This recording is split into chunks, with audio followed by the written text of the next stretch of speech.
Modern मायके की बहुएं। What a lovely morning, right? Thank you for watching such a अरे श्यामा बेटा, गुड मॉर्निंग। पर बेटा ये कपड़े, हाँ बहू, ये थोड़े ज्यादा ही मॉडर्न और छोटे कपड़े नहीं है? इससे तो अच्छा पजामा टी शर्ट ही पहन लिया होता। ओहो मम्मी जी, पापा जी, मैं इसी तरह की नाइट सूट पहनती हूँ। अभी सोकर उठी हूँ ना, तो बस ऐसे ही कॉफी लेने चली आई। आप लोगों के लिए भी बनाऊं क्या कॉफी? नहीं बेटा, हम कॉफी नहीं पियेंगे, हमने अपनी चाय पी ली है। बेटा देख, रात को सोने का तो ठीक है, रात में जो चाहे पहन ले, पर कमरे से बाहर आओ तो कपड़े चेंज करके आया करो। हमें इतने छोटे कपड़े देखने की आदत नहीं है ना। हमारे घर में सुबह नहा धोकर सलवार सूट या साड़ी पहनकर भगवान को प्रणाम करते हैं। मम्मी जी, लेकिन मैं इन कपड़ों में ज्यादा कंफर्टेबल हूँ। सूट और साड़ी में तो मेरा दम घुटता है। अरे कंफर्ट की बात नहीं है बेटा, संस्कार की बात है। देख, मैंने भी तो ये साड़ी पहनी है, इसमें भी कंफर्ट होता है, बस आदत की बात होती है। चल अब जल्दी से नहा धोकर तैयार होकर आ जा। हाँ जी मम्मी जी, ठीक है। तभी वहां नीतू भी ऐसे ही कपड़े पहनकर आंख मसलती हुई आई और उससे काजल से कहा, काजल दीदी कॉफी बना रही हो ना, मेरी भी बनाना प्लीज। ओह मम्मी जी, पापा जी, गुड मॉर्निंग। भाभी, आप भी काजल भाभी जैसे कपड़े पहनते हो? हाँ दीदी, हम दोनों बचपन से यही सब पहनते हैं, बहुत कंफर्टेबल है। मुझे लगता है आपको भी पहनना चाहिए। नहीं भाभी, मुझे तो माफ कीजिए, मैंने बचपन से आधे अधूरे कपड़े नहीं पहने कभी। जीन्स टॉप, लॉन्ग स्कर्ट, यही सब मैं पहनती हूँ। हाफ पैंट ना बना। वंदना, तो चुप रहे बेटा। ये दोनों नए माहौल से आई है, इन्हें हमारे तौर तरीके सीखने में अभी थोड़ा टाइम लगेगा। ठीक है मम्मी जी, हमारे मायके में तो कोई रोक टोक नहीं थी, हम कुछ भी पहने कोई बोलने वाला नहीं था, बल्कि मम्मी तो खुद हमें ऐसे कंफर्टेबल कपड़े ला कर देती थी। भाभी, आपका मायका कुछ ज्यादा ही मॉडर्न लगता है। नीतू, वो हमारा मायका था और ये हमारा ससुराल है। अब हमें यहाँ के हिसाब से चलना होगा ना। तू एक काम कर, जाकर नहा धोकर रेडी हो जा, मैं भी नहा लेती हूँ। सॉरी मम्मी जी, नेक्स्ट टाइम से ध्यान रखेंगे। कोई बात नहीं बेटा, हम सब यहाँ समझ सकते हैं, नए माहौल में ढलने में तुम दोनों को टाइम लगेगा। जाओ अब जाकर पहले तैयार हो जाओ, फिर पूजा आरती करो और उसके बाद कॉफी पी लेना। श्यामा की बात सुनकर नीतू और काजल अपने अपने कमरे में चली गई और तैयार हो गई। हे भगवान, ये दुपट्टा कैसे संभालते लोग, पता नहीं, मैं तो बहुत अजीब लगूंगी इसमें। उधर नीतू अपने कमरे में खुद से कहती है, ये सूट तो ठीक है, पर ये चुन्नी बार बार गिर जाती है। मायके में तो बस टॉप और जींस पहन लेती थी, कितनी आजादी थी। पर चलो, दीदी सही कह रही थी, ससुराल है, एडजस्ट तो करना ही होगा। वैसे इतना भी बुरा नहीं लग रहा, थोड़ी सी अजीब जरूर हूँ, पर प्यारी भी लग रही हूँ। तभी पीछे से अमित कमरे में आता है। वाह क्या बात है, हमारी मॉडर्न काजल आज तो एकदम परी बनी हुई है। देखते ही लग रहा है जैसे ये सूट तुम्हारे लिए ही बना है। अरे छोड़िए ना, मजाक मत उड़ाइए, मुझे खुद अजीब लग रहा है। अजीब? मुझे तो बहुत प्यारी लग रही हो, कसम से, ऐसे ही रहा करो। अमित की बातें सुनकर काजल खुश हो गए। उधर नीतू के कमरे में भी कुछ ऐसा ही माहौल था। सुमित दरवाजे पर खड़ा उसे देख रहा था। नीतू हल्के पीले रंग के सूट में बेहद खूबसूरत लग रही थी। अरे वाह, ये कौन सी अप्सरा उतर आई है हमारे कमरे में? नीतू, आज तो पहली बार लग रहा है कि मेरी शादी सच में हो गई है। बस कीजिए ना सुमित जी, आप भी पहले ही दिन इतना मजाक उड़ाएंगे तो आगे क्या करेंगे? अरे नहीं, सच कह रहा हूँ, तुम्हारा ये रूप देखकर दिल खुश हो गया। हमेशा ऐसे ही रहना, बहुत अच्छी लग रही हो। तो भी ठीक है, कोशिश करूंगी कि रोज ऐसे ही रहूं, पर अगर मैं गिर पड़ी इस चुन्नी में उलझ कर तो? अरे मैं तुम्हें गिरने ही नहीं दूंगा, टेंशन मत करो। अब नीतू भी खुश थी, दोनों बहनें अब तैयार थी। घर के बाकी लोगों ने भी इस ड्रेस में उनकी बहुत तारीफ की और इस तरह अब उन्होंने तय किया कि आगे से वो ऐसी ही रहेंगी। कहते हैं ना, प्यार सब कुछ बदल सकता है।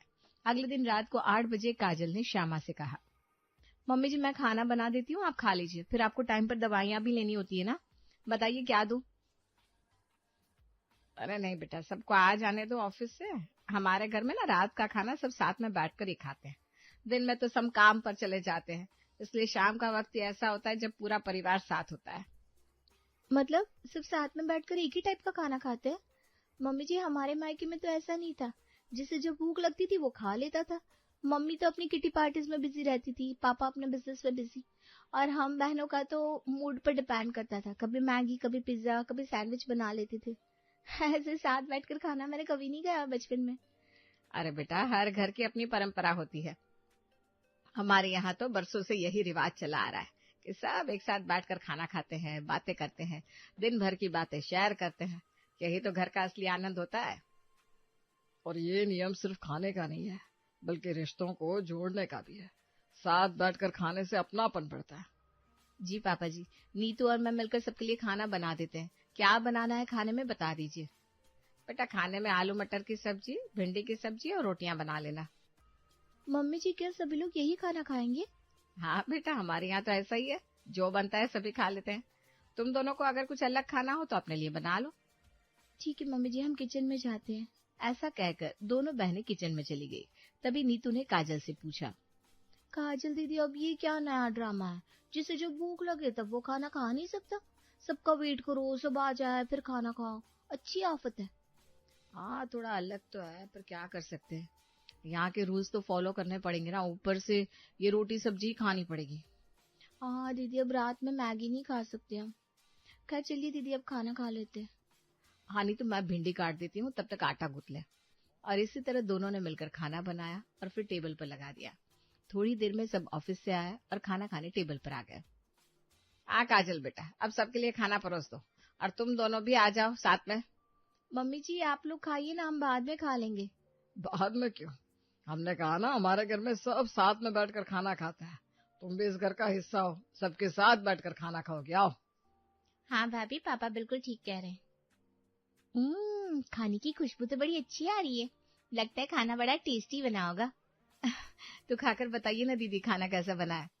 काजल और नीतू ने सबको खाना सर्व किया और फिर खुद खाने बैठ गई। तभी राधेश्याम ने कहा, खाना तो वाकई अच्छा बना है बेटा।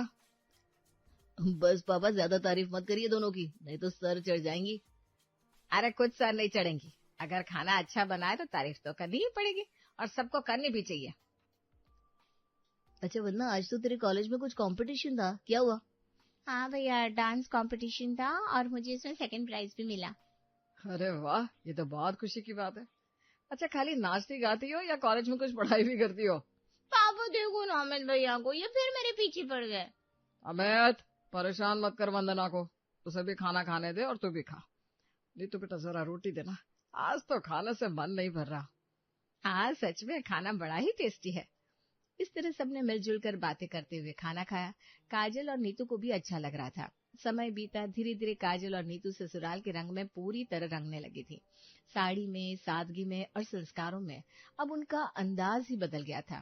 पर मोहल्ले की औरतों की निगाहें वो तो हमेशा किसी न किसी की कहानी खोजती रहती है। बस ऐसी कहानी खोजने विमला और सुषमा आ पहुंची श्यामा के घर। आओ आओ विमला, सुषमा, बड़े दिनों बाद आना हुआ। अरे अब क्या बताओ श्यामा, हर घर की कहानी हो गई है आजकल। आजकल की बहुएं जो मर्जी आए करती है। बस मैं तो अपनी बहू से परेशान हूँ, इसलिए आजकल ज्यादा कहीं निकलती नहीं। अरे हाँ, और तुझे पता है श्यामा, सामने वाली जो सुमन है ना, उसकी बहू बड़ी मॉडर्न बनती थी, कल ही किसी और के साथ भाग गई। हाय राम, बेचारी सुमन पर कैसी बीत रही होगी। अरे तेरी बहू से भी तो मिला दे जरा। सुना तेरी दोनों बहुएं भी मॉडर्न घर से आई है, बड़ी मॉडर्न है तू ना। हाँ हाँ जरूर, क्यों नहीं। ले तो काजल बेटा, जरा यहाँ तो आओ। थोड़ी देर में दोनों आ गई। जी मम्मी जी, आपने बुलाया? मम्मी जी, ये लोग कौन है?